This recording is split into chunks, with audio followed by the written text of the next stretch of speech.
Okay. Now you guys get to see my chickens while I talk. Because my hair looks like shit still. I'm making cheesecakes today. So, I'm pretty tied up. This is just, I'm taking a break. So these are my chickens. Aren't they pretty? This one's Ariel. She's probably one of our oldest. You can't see her because of me. She's one of our oldest. Doesn't see real good. It's nice to see her out here. Usually I feed her kind of separately. That's why she's coming towards me, because she hears my voice. So I need to go give her, I kind of separate her and give her some food. Anyway, relationships. I was trying to talk about my relationship yesterday, which did not go well. So I'm going to do it organically. It'll just happen whenever it happens. It'll just happen here and there. Thankfully, like I said, my husband's very supportive and tries to take care of me and help me get what I need in order to manage my dystonia.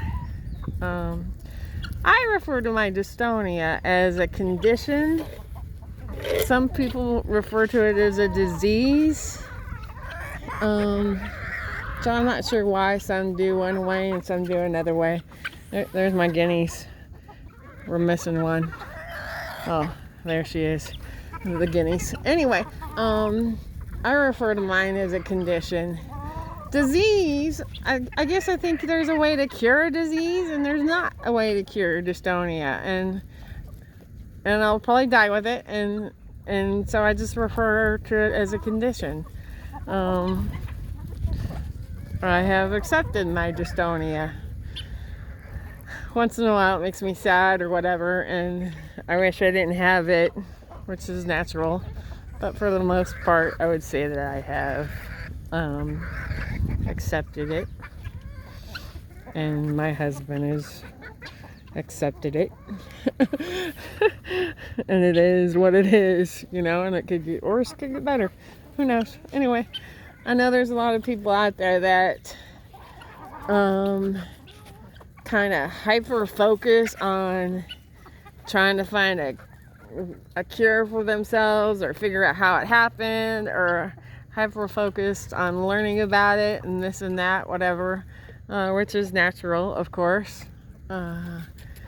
You know, like I said before, I researched the shit out of it when I first learned of it.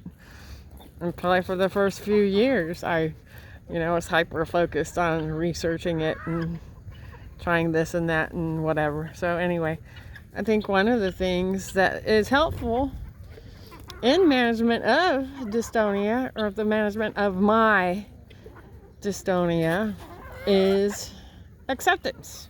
You know, acceptance. And I do enjoy telling people about it, but most people don't ask. I enjoyed the hell out of my farrier talking to me and asking me questions and stuff last week. That was great, but a lot of people don't do that, unfortunately. Anyway, so for anyone out there that's just got dystonia and is hyper focused on researching it and trying to figure out what happened or how it happened or why or any of that stuff, try and not be hyper focused on it, because we may never know. Mine, with mine, I will never know. It's not hereditary. No one in my family ever heard of it before me. I don't know about family before me. And I hadn't been on any medications that can sometimes cause that. I guess I should touch on that sometime. I don't know much about it, but anyway, I do, if I were to pick one event, look at that, they're getting in a fight. Really? Look at that little one. She's so cute. She's like, okay, I won. The little one won. Anyway, where was I? Oh, I may never know what caused mine, but I am fairly certain it was the thing when I was a kid when I fell down and hit my head on a sidewalk.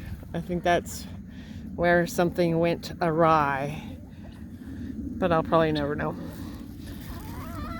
I should probably donate my brain to the Dystonia Foundation. I need to check into that. So anyway, try not to do the hyper focus trying to figure out what caused it, because you may never know. As far as relationships, like spouses, partners, it's best if you have one that's supportive and helpful like I have. I wish everybody could have a spouse or partner like my husband, because he's amazing.